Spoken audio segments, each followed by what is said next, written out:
Welcome to Look Back Laughs. Today on the show, we have a very special episode. We're going to look back at the career of two-time Golden Globe winner and Canadian Jim Carrey. Boom.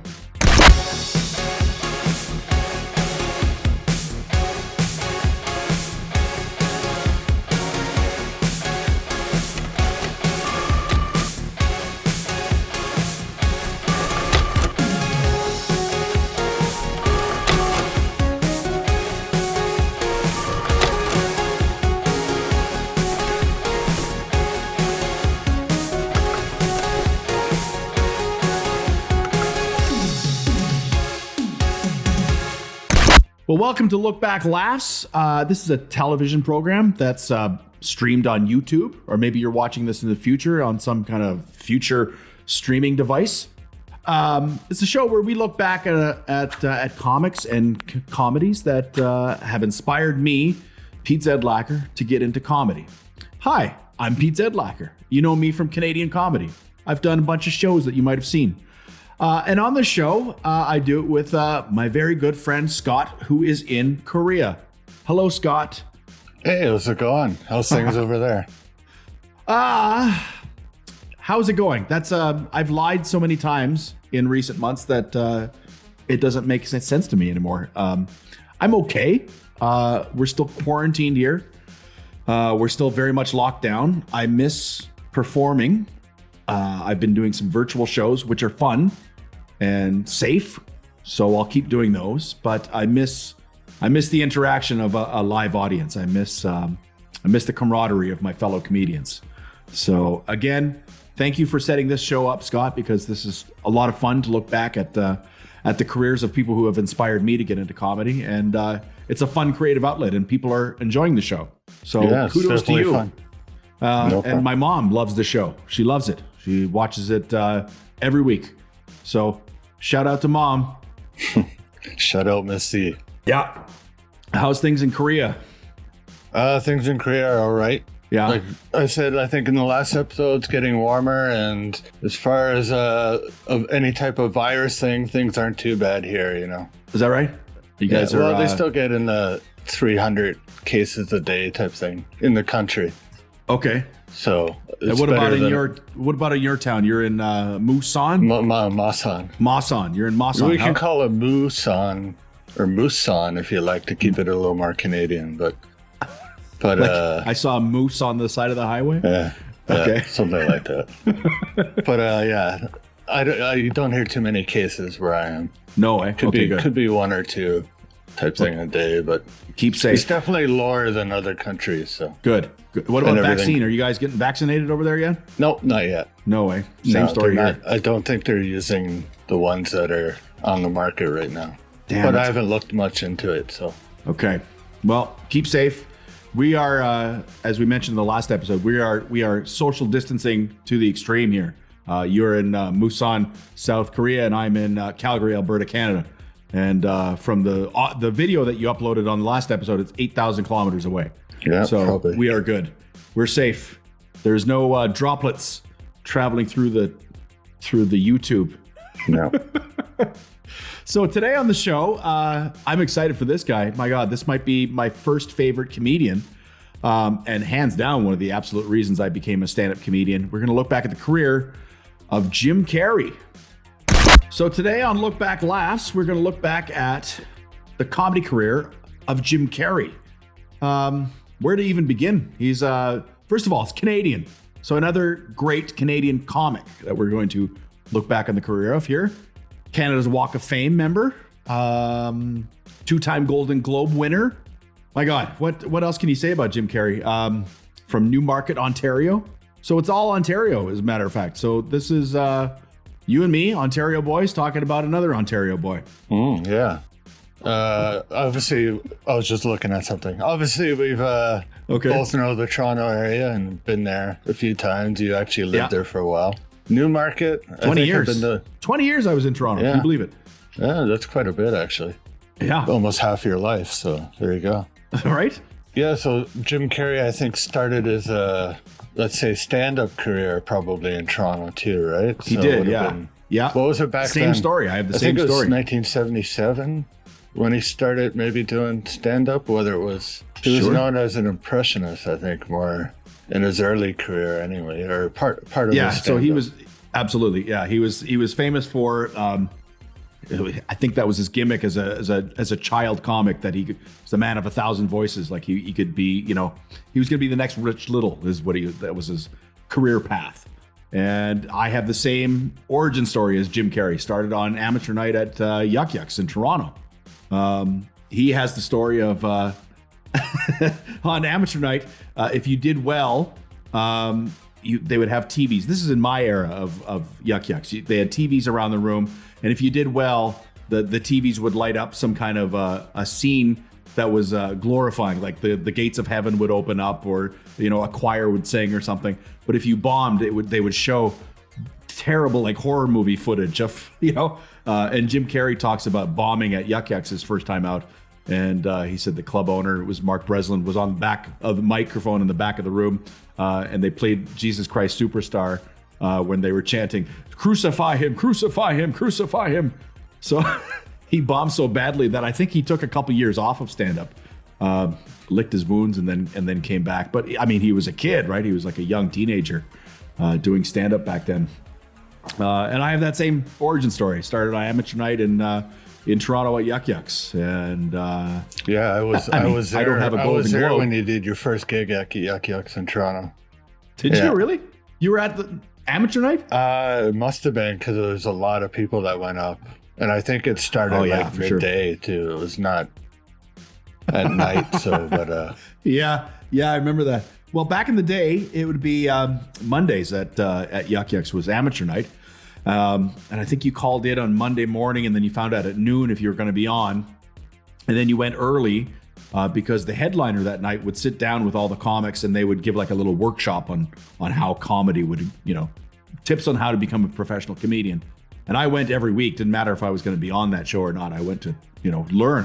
I was just obsessed with comedy. And so that's how it went. You would go to the workshop, and then amateur night would start. And then I think it went for a couple hours, and then amateur night would finish up, and then there was a pro show after that. Crazy to think, there was so much comedy that the whole day was just filled with stand-up. So that was amateur night back in the day. And if you did well on the Monday, you got invited to do the Tuesday. There was a handful of people that got invited to do the Tuesday.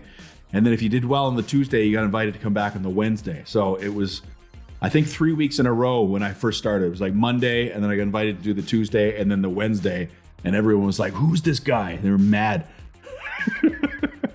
Yeah, that was good. That was a good comic. And as far as Jim Carrey goes, like his stand-up, I haven't really seen much of anything regarding his stand-up, but I have seen him. I've seen him on David Letterman, and maybe on Johnny Carson. I don't know which one he first got on. Oh, for sure, yeah. That's the only time. And I didn't know that he was on. I didn't know he was on Letterman until we did the David Letterman episode, and then where I saw you cut in that footage of him. Yeah. Cutting footage of him performing on Late Night with David Letterman. I didn't even know Jim had performed on Letterman, on Late Night with David Letterman. Yeah, and it was definitely a lot of impressions. Like I said, he did a lot. Yeah, he was definitely an impressionist. A lot of that, and the body humor, and the way he'd move his arms around and stuff. Who knows? Which we got to see a lot. When he did get on TV after that. I think it was maybe around 1990.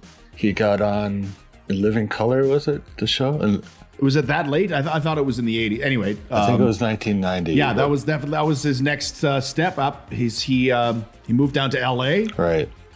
Started stand up at the Comedy Store, and had some success. He had a lot of success as an impressionist comedian, touring around, and then he discovered that he didn't want to do that. He didn't want to be, working Vegas as a impressionist comedian.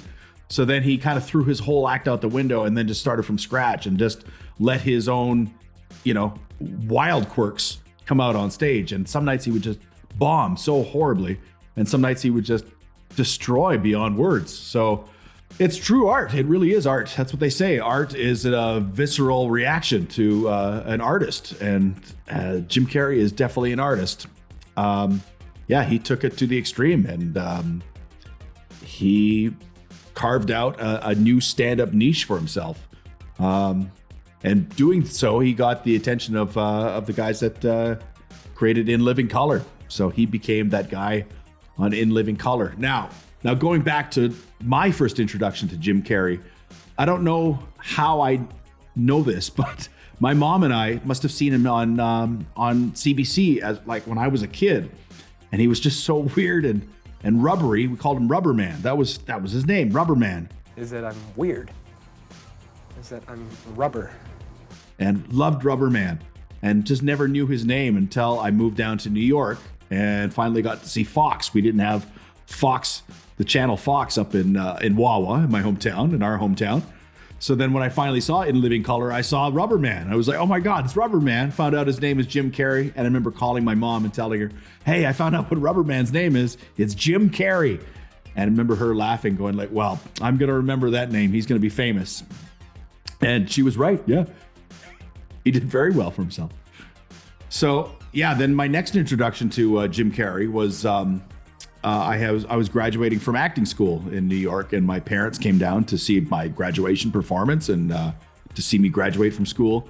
And as an afterthought, my mom said, oh, wait a second, I forgot I recorded Jim Carrey's stand-up special. He was on CBC, so she gave me a VHS copy of Unnatural Act by Jim Carrey. One night just threw it on the TV VCR combo that I had in New York City, and it changed everything. I was like, this is what I want to do now. This is it changed. I watched that video 1,000 times if I watched it once. Well, good evening, ladies and gentlemen. My name is Jim Carrey, and how are you this evening? All righty then. I grew up in Canada.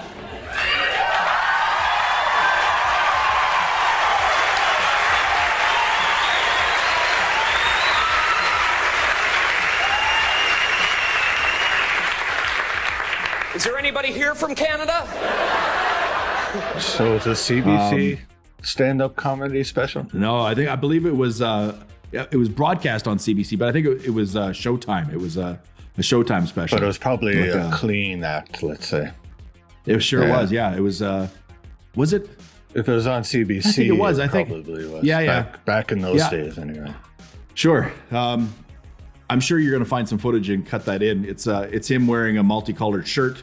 And then years later, I'm bartending in Toronto, and I see a guy wearing that shirt. And I said to him in passing, I'm like, hey, that looks like Jim Carrey's shirt from Unnatural Act.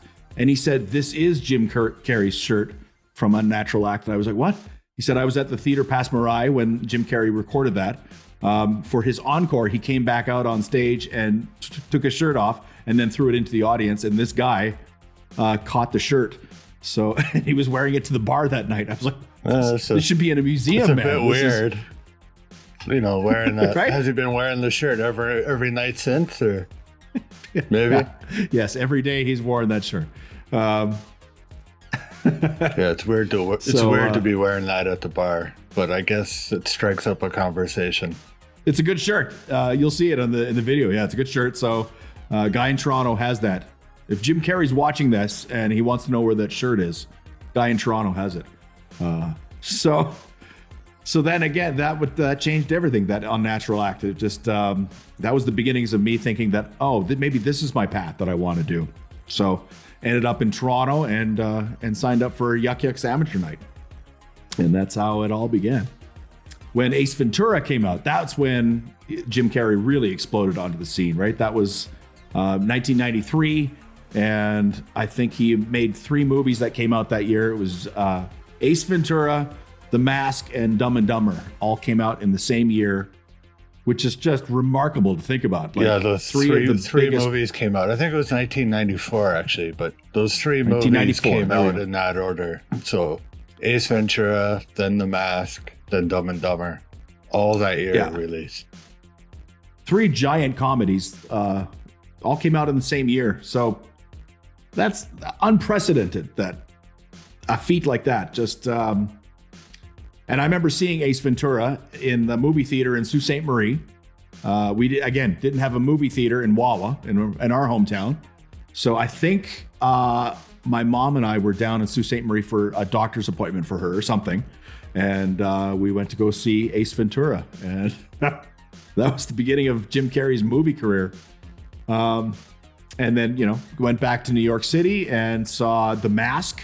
And I remember it was just a giant packed theater that opening weekend because there was such a buzz about Jim Carrey at that point. And I think it was like one of the first screenings, like a Friday night screening.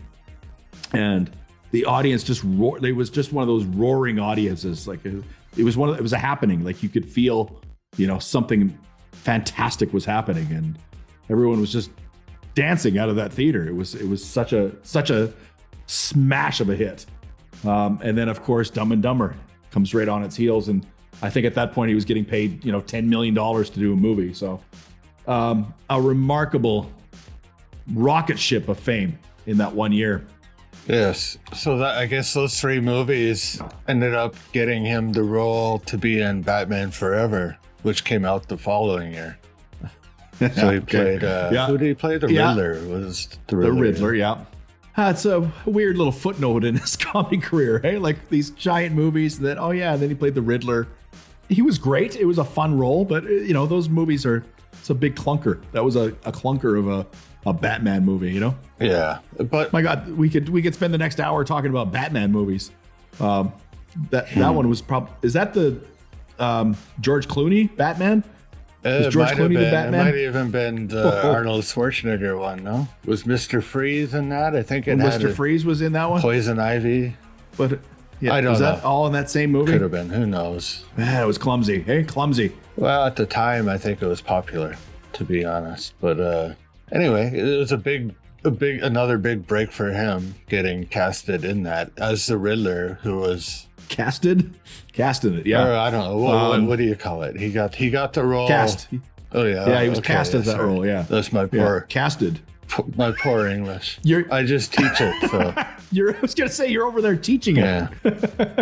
But anyway, so he got the role, which was big for him, and also that year came out with, I guess it was Ace Ventura 2.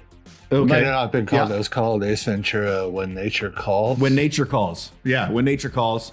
That was a fun movie. I think it's one of those sequels that might actually surpass the original. Loved it. Love those movies. The second one. Which one? First one was with the Miami Dolphins, wasn't it? That's right. Yeah. The second one, he goes to Africa. So he's in Africa. So that's and there's I know amazing scene where he's inside a robot rhinoceros. That's the giving birth. And it gets too hot, so he crawls out. I'm laughing right now. It's great. It's just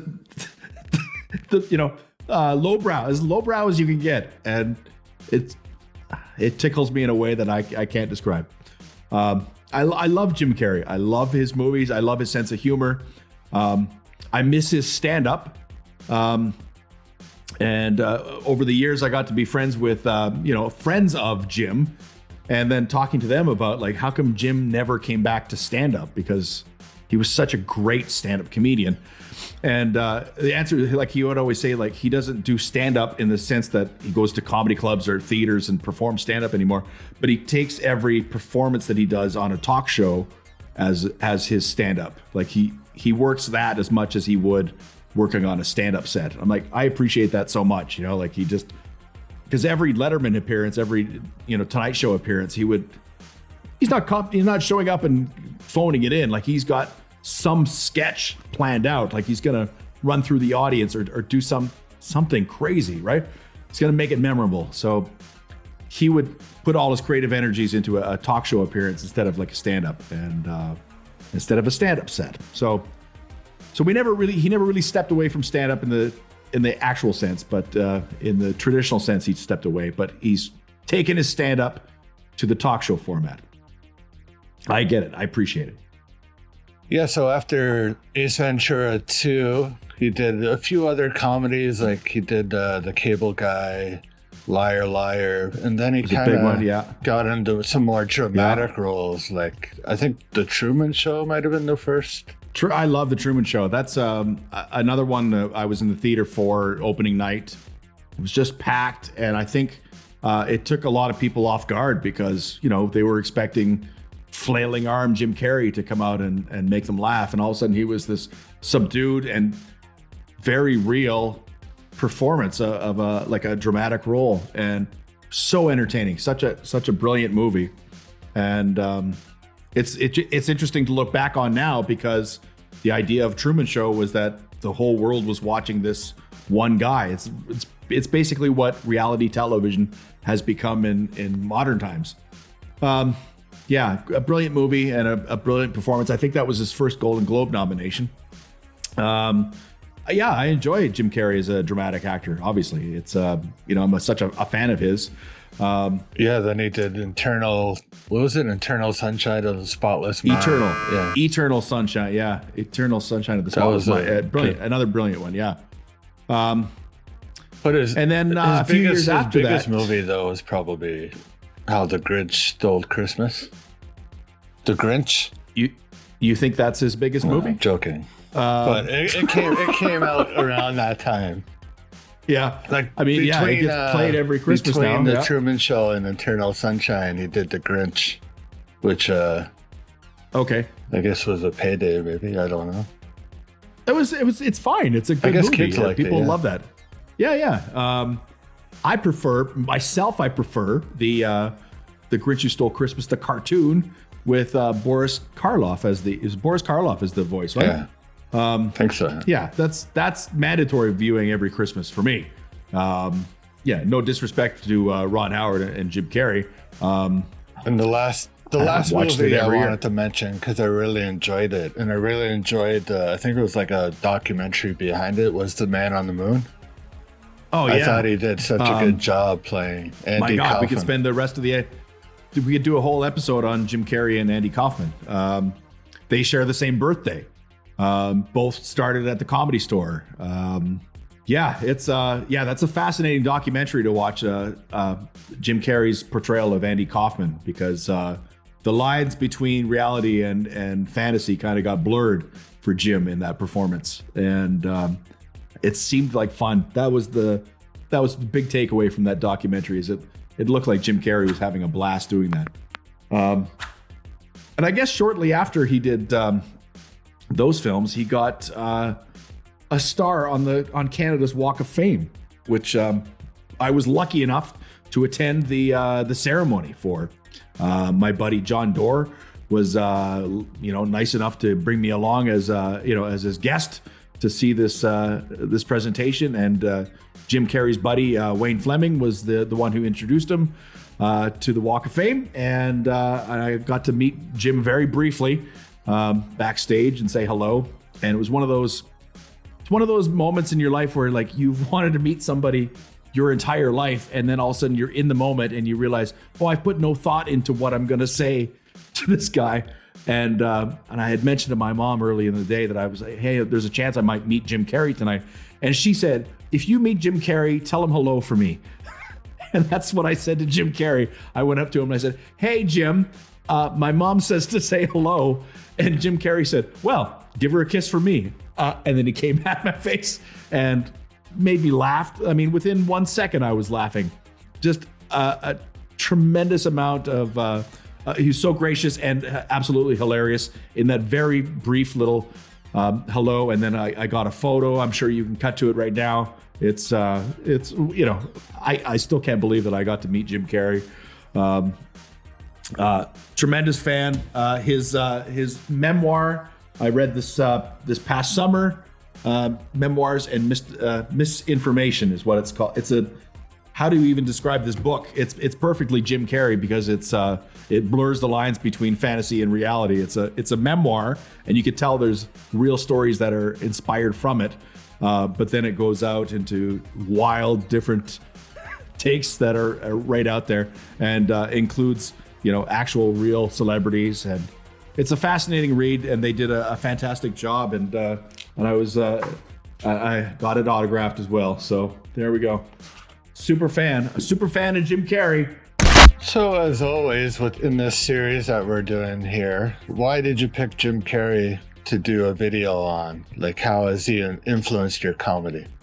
I think Jim Carrey has influenced my stand-up with his physicality. That's one thing that people always comment on my stand-up, is that nobody can steal one of my jokes, because I perform the hell out of it. Like that's half the joke is how much I perform the joke. And I think that I get that from watching Jim Carrey's Unnatural Act when I was a very impressionable, young 20 something.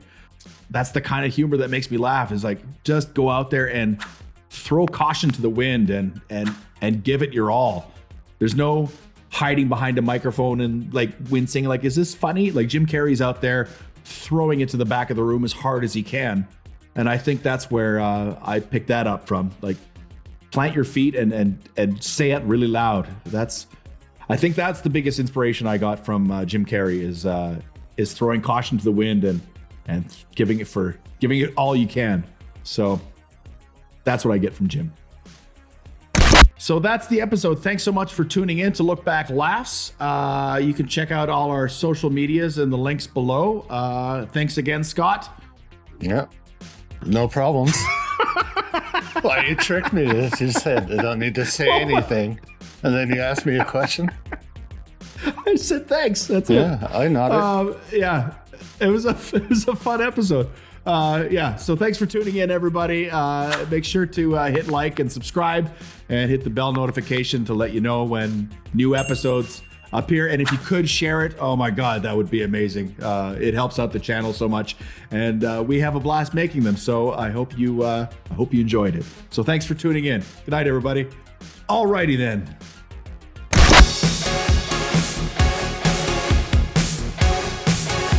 Hey, thanks for watching all the way to the end. If you like this episode, check out this one or check out that one. There's clips all over. Click one of them, and I really appreciate you sticking around.